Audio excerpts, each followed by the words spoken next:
Unit 3. Listening 2. Activity B. I see. So for nickel and dimed, where did you go undercover? Well, the aim was to see if I could support myself in low-paid jobs. So I worked as a waitress, a hotel housekeeper, a maid, a nursing home assistant, and a supermarket clerk. I spent a month in each job, working in Florida, Maine, and Minnesota. Wow, that's a lot of different jobs and places.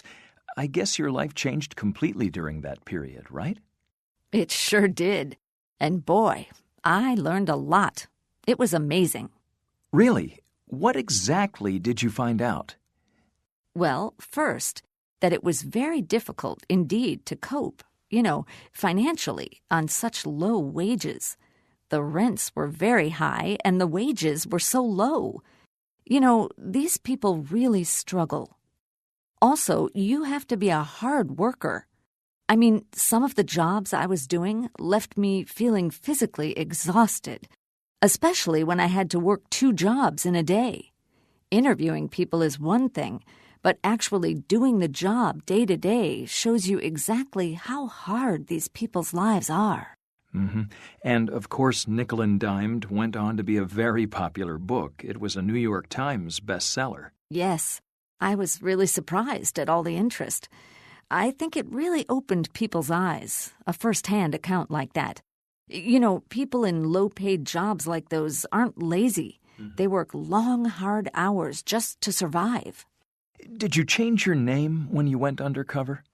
For Nickel and Dimed, I didn't change my name, but I did for my next project, Bait and Switch. I wanted to see how easy it was for people with pretty good jobs who became unemployed to find another job at the same level.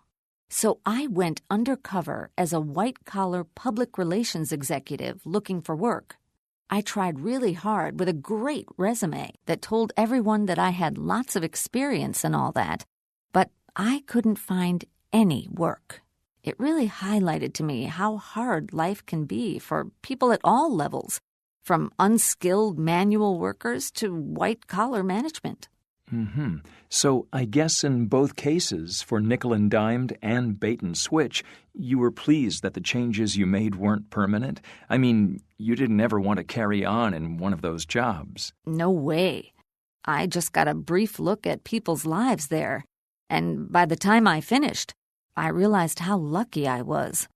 I was so relieved not to be in that kind of situation long term. Mm-hmm. Well, listeners, we're going to take a short break, but if you have a question for Barbara, now's the time. So get on the phone and call. We've got